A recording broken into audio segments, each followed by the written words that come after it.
Assalamualaikum warahmatullahi wabarakatuh. Perkenalkan, saya Anjung Azahra, mahasiswa Universitas Terbuka dengan NIP 0480171044 dari Prodi Sistem Informasi UPPJJ Surakarta.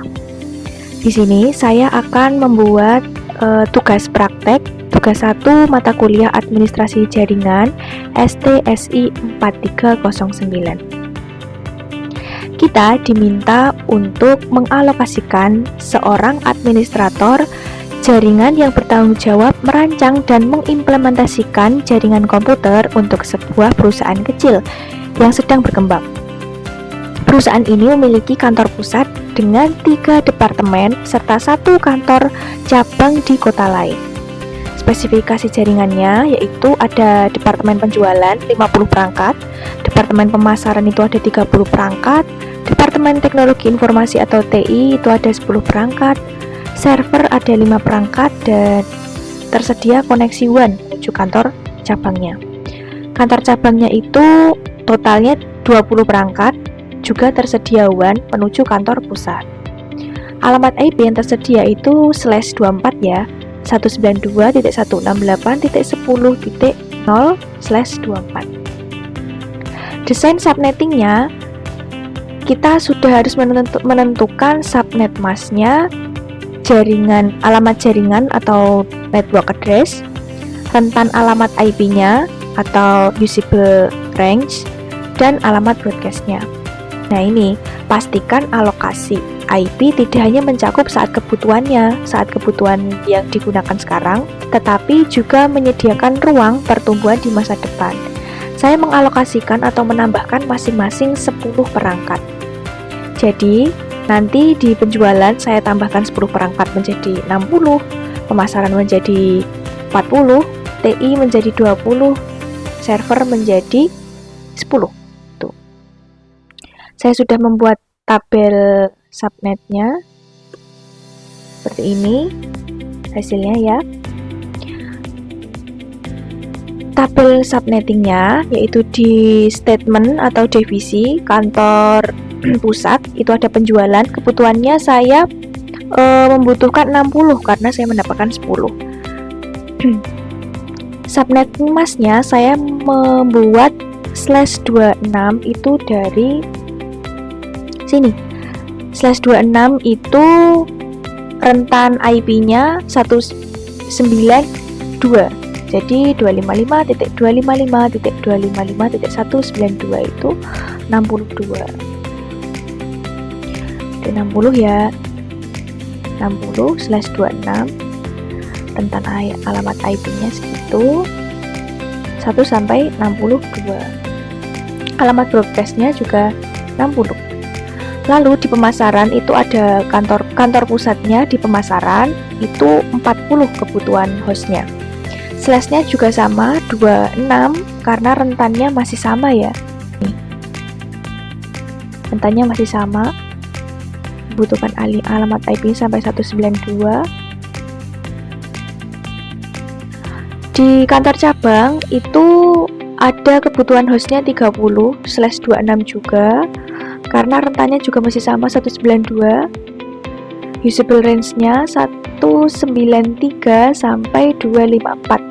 Kenapa saya memilih /26? Karena kalau /27 yaitu pakai 30 itu rentannya masih kurang ya. Soalnya ini 224 sedangkan ini sudah mencapai 254. Terus TI kantor pusatnya itu 20 karena saya tambah 10.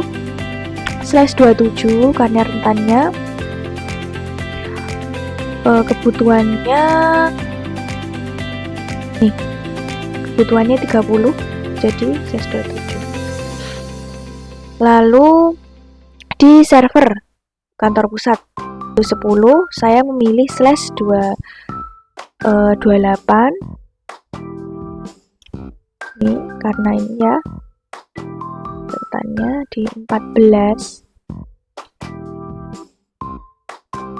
Lalu koneksi WAN saya menggunakan /30 karena kebutuhan hostnya saya hanya perlu 2 nih. hanya perlu 2, makanya /30 prefixnya. Usable range-nya saya mendapatkan 177 sampai 178. Nah, berikutnya di tabel routing-nya IP1-nya ini saya menggunakan 177 dan 178 dengan asumsi WAN di kedua kantor WAN 0/0. Kita diminta untuk membuat statis sederhana router di kantor pusat dan kantor cabang. Jadi memiliki 2 tabel routing ya, di kantor pusat dan kantor cabang seperti ini.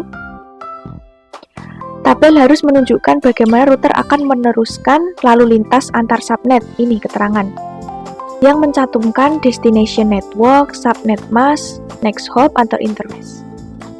Seperti ini, destination network, subnet mask, next hop. Di destination network, saya memilih 192 karena di sini ya, kantor cabang 192 nih. Jadi nanti akan terhubung. Subnet masknya juga sama yang di atas. Lalu WAN-nya atau next hop-nya itu 178 karena dari sini, kantor cabang.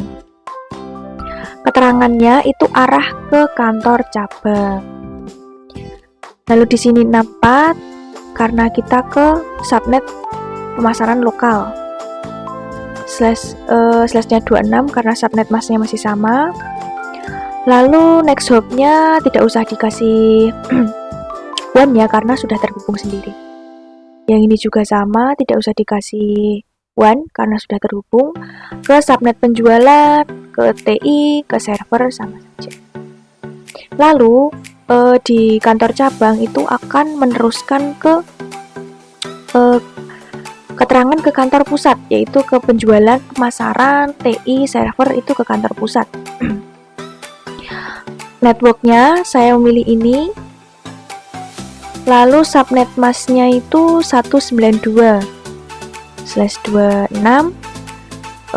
Next hop-nya next hop-nya 192.168.10.177. Semua ini saya memilih 177 karena ke kantor cabang. Kantor pusat nih, kantor pusat. Si kantor cabangnya ini ke kantor pusat itu dengan keterangan rute ke penjualan, rute ke pemasaran, rute ke TI, dan rute ke server.